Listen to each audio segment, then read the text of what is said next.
사도행전 12장.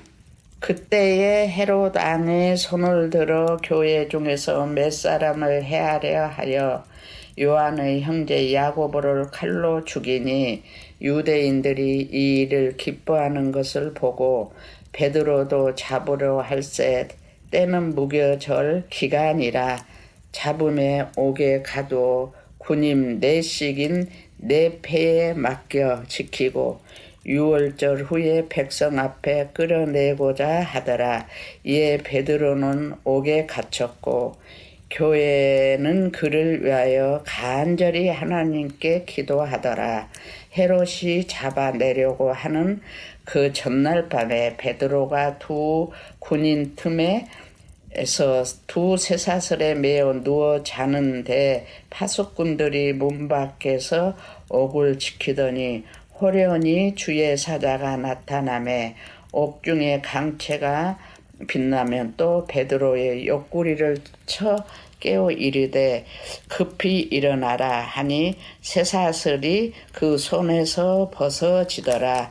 천사가 이르되 띠를 띠고 신을 신으라 하거늘 베드로가 그대로 하니 천사가 또 이르되 겉옷을 입고 따라오라 한데 베드로가 나와서 따라갈새 천사가 하는 것이 생시인 줄 알지 못하고 한상을 보는가 하니라.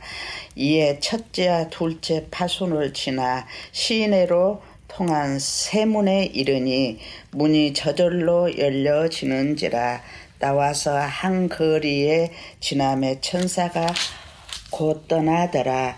이에 베드로가 정신이 들어 이르되 내가 이제야 참으로 주께서 그의 천사를 보내어 나를 헤롯의 손과 유다 백성의 모든 기대에서 벗어나게 하신 줄 알겠노라 하여 깨닫고 마가라 하는 요한의 어머니 마리아의 집에 가니 여러 사람이 거기서 모여 기도하고 있더라.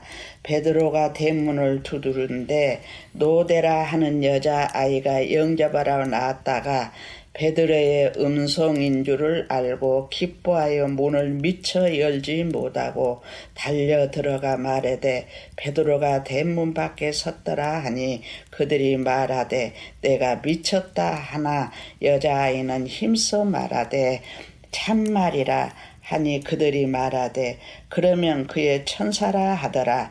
베드로가 문 두드리기를 그치지 아니하니 그들이 문을 열어 베드로를 보고 놀라느니라. 베드로가 그들에게 손짓하여 조용하게 하고 주께서 자기를 이끌어 옥에서 나오게 하던 일을 말하고 또 야고보와 형제들에게 이 말을 전하라 하고 떠나 다른 곳으로 가니라. 날이 새매 군인들은 베드로가 어떻게 되었는지 알지 못하여 적지 않게 소동하니 헤롯이 그를 찾아도 보지 못하매 파수꾼들을 신문하고 죽이라 명하니라. 헤롯이 유다를 떠나 가이사라로 내려가서 머무니라. 헤롯이 두로와 시돈 사람들을 대단히 노여하니 그들의 지방이 안국에서 나는 양식을 먹는 까닭에 한 마음으로 그에게 나와 왕의 침소 맡은 신하 블라수 도를 설득하여 화목하기를 청한지라. 헤롯이 나를 택하여 앙복을 입고 단상에 앉아 백성에게 연설하니 백성들이 크게 부르되 이것은 신의 소리요 사람의 소리가 아니라 하거늘 헤롯이 영광을 하나님께로 돌리지 아니하므로 주의 사자가 고치니 벌레에게 먹혀 죽으니라. 하나님의 말씀은 흥황하여 더하더라. 바나바와 사울이 부조하는 일을 마치고 마가라 하는 요한을 데리고 예루살렘에서 돌아오니라. 안녕하세요. 사랑하는 백만인 성도 여러분, 오늘은 멈춤과 집중 9일차입니다. 오늘은 사도행전 12장 내용을 함께 나누도록 하겠습니다. 이 사도행전 12장은 헤롯의 핍박과 죽음에 관한 내용입니다. 헤롯은 헤롯 아그리파 1세, 그 헤롯 대왕의 손자입니다.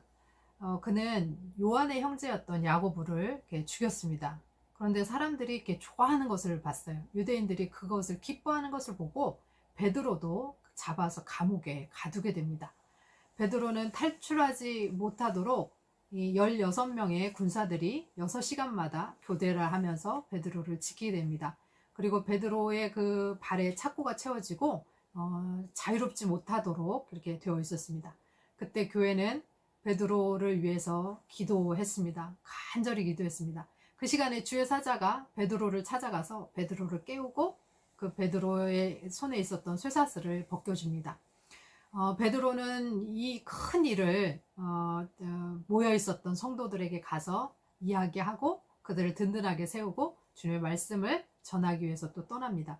그런데 그 12장 20절에 보니까 두로와 시돈 사람들은 헤롯에게 몹시 두려움을 사고 있었다라고 합니다. 이거는 이제 세 번역으로 지금 번역한 건데, 근데 그래서 그들은 뜻을 모아서 왕을 찾아갔다.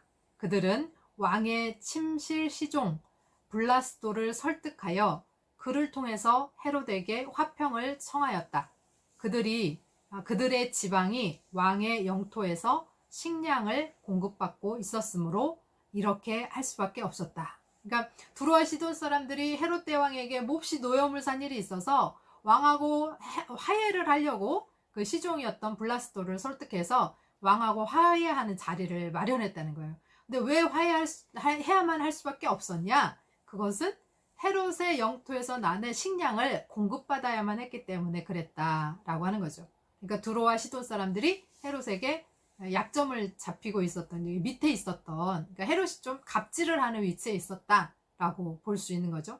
그래서 이제 화해의 자리에 나갔는데 헤롯이 날을 정하고 왕복을 입고 그곳에 나옵니다. 그리고 단상에 섰는데 백성들이 그것을 보고 이것은 신의 소리지 사람의 소리가 아니다 라고 하면서 와 소리를 질러줍니다. 그리고 그 영광을 그 헤롯에게 돌리게 되었다는 거죠.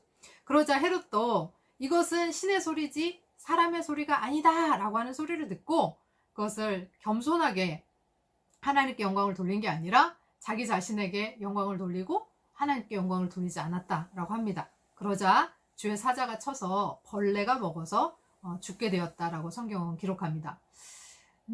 요세푸스의 기록에 의하면 헤롯이 가이사랴에 있는 야외 극장에 모습을 드러냈을 때 은으로 만든 옷을 입고 있었다고 합니다. 그러다 보니까 햇빛을 받아서 그 옷이 엄청나게 이렇게 빛이 나자 아청꾼들, 막 그 살랑살랑 하는 사람들이 그를 신으로 부르기 시작했답니다. 그러자 갑자기 그는 심한 복통을 느끼고 쓰러져서 그 급히 시종들이 데리고 나갔는데 닷새 후에 그가 죽었다라고 요세푸스는 기록을 하고 있다고 합니다.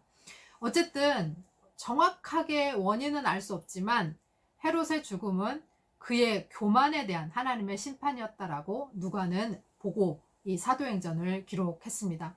하나님의 사람이 어려움에 놓일 때도 사실 많이 있습니다. 그가 혹시 순교를 당했다 하더라도 그의 영혼은 가장 안전하고 완벽한 샬롬의 나라 하나님의 품에서 안식할 것입니다. 그러나 하나님의 사람을 괴롭히고 하나님께 영광을 돌리지 않는 교만한 사람은 결국 심판을 받게 됩니다. 여러분, 어려움 속에서도 기도하시기를 소원합니다. 내 뜻대로 되지 않더라도 하나님의 뜻이 이루어지기를 소원합니다. 결코 하나님의 뜻을 거스르고 하나님을 넘어서 그 윗자리에 내 자리를 트고 앉아 교만하지 않도록 겸손한 우리가 되기를 소원합니다.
기도하겠습니다.